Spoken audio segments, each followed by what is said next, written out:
Bonjour, aujourd'hui je vais vous présenter un plan d'expérience étudiant 3 facteurs à 2 niveaux et de manière emboîtée. Ce fichier Excel est composé en 3 parties. La première partie sera complétée par l'utilisateur.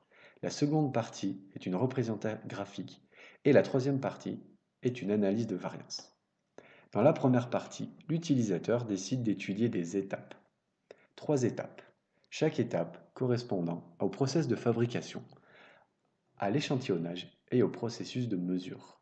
En effet, dans un plan emboîté, l'intérêt est d'évaluer la variance intermédiaire de fidélité, c'est-à-dire les variances qui se cumuleront jusqu'à obtenir la variance totale. Les interactions ne sont alors impossibles. Par exemple, l'utilisateur décide d'étudier 2 mélangeurs qu'il dispose en production.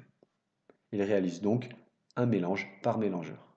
Ensuite, sur chaque mélangeur, il décide de tester 2 types d'échantillonnage. Par exemple, un échantillonnage en plusieurs points ou un échantillonnage par la méthode dite de dentifrice.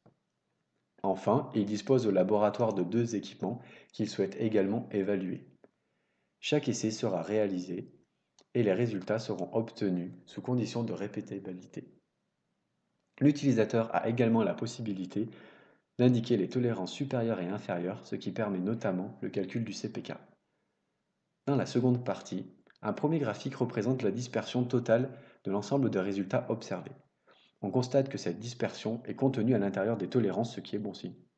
Un second graphique permet de représenter le pourcentage de contribution de chaque paramètre à la dispersion totale.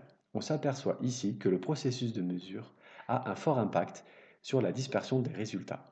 En effet, dans l'exemple, j'ai volontairement mis des résultats autour de 21 pour l'équipement 1 et autour de 20 pour l'équipement 2, ce qui est donc visible ici. Le troisième graphique représente l'équivalence entre le changement de niveau pour chaque paramètre. Ainsi, pour le type d'échantillonnage, le fait que l'échantillonnage soit de niveau 1 ou de niveau 2, cela n'a très peu d'impact sur le résultat puisque près de 95% des résultats sont équivalents. Enfin, la troisième partie représente l'analyse de variance, qui nous a notamment permis de dessiner le graphique de contribution et d'équivalence. Le prérequis à l'analyse de variance est l'homogénéité des variances, qui sera évaluée par un test de Cochrane. Si le C observé est inférieur au C critique, alors l'homogénéité est vérifiée. Dans l'analyse de variance, nous allons regarder les Fisher observés que nous allons comparer au Fisher 5%.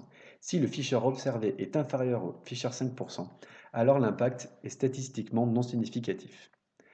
Dans notre cas, le process de fabrication et le process de mesure sont statistiquement significatifs.